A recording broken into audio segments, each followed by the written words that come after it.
बात पे उत्तराखंड की करना चाहूंगी।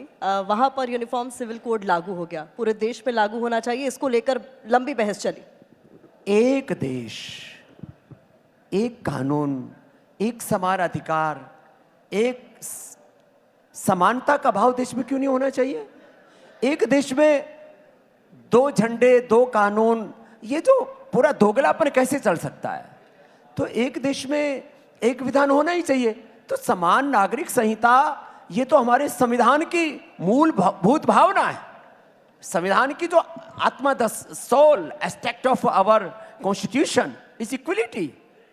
तो और यही हमारा वेद का भी उद्घोष है, एकत्व मनुपश्यतः सहनाओ, तो एकत्व सह अस्तित्व और सामंजस्य, हार्मनी, परस्पर भावयन्तः श्रेयः परमावाप्स्यथ यत्र विश्वम भवत्येक नीडम।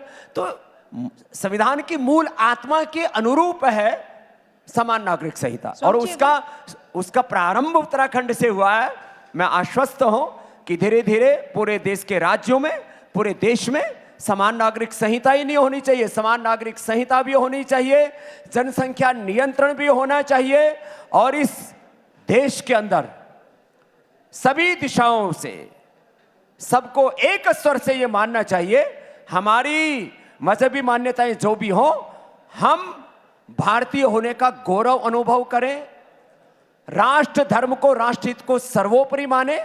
सत्ताएं आएंगी और जाएंगी, देश तो सदा से था, सदा है और सदा रहेगा, तो उससे बड़ा कुछ नहीं हो सकता। स्वामी जी, लेकिन इस विजन को आसानी से क्यों नहीं समझा जा सकता? क्यों आखिर फिर ओवैसी साहब ये कहते हैं कि ये यूनिफॉर्म सिविल कोड नहीं है बल्कि हिंदू कोड बिल है, हिंदू राष्ट्र बनाने की ये तैयारी है? अरे भाई, ओबीसी तो उल्टा दिमाग का आदमी है, पता नहीं से कौन सी घड़ी नक्षत्र में पैदा हुआ, और उसके पुरखों ने भी देश के साथ धोखा किया। वो भी अच्छा क्या है, जो जितना उल्टा बोले उतना हेडलाइंस में बना रहता है, और अच्छा है ओबीसी जितना अच्छा, जितना ज्यादा ओबीसी बोलता है उतना ही ज्यादा मोदी जी को फायदा होता है। इसलिए काफी पॉलिटिक्स में लोग उनको बीजेपी की बी टीम भी कहते, मैं नहीं कह रहा हूं। तो वो बी टीम ओबीसी जितना उल्टा बोलेगा उतना नरेंद्र मोदी जी का फायदा होगा, और वो जो मुसलमानों का पोलराइजेशन है उसको तोड़ता है, उसको रोकता है। जो मुसलमानों के पुरोधा बने हुए हैं उनसे उनको छटका देता है, तो अच्छा है। मतलब अगर वोट मोदी जी के बढ़ रहे हैं, पॉपुलैरिटी मोदी जी की बढ़ रहे हैं, तो कहीं ना कहीं इनडायरेक्टली हेल्प कर रहे हैं। बीटी में अच्छी बात है, उनका भी योगदान रहना चाहिए। तो ओबीसी जो अपना योगदान दे रहे हैं, उसमें राहुल गांधी जी भी अपना योगदान दे रहे हैं, उसमें बहुत सारे ऐसे राजनीतिक लोग हैं। आप ये कह रहे हैं बीजेपी के साथ मिले हुए हैं ओवैसी जी?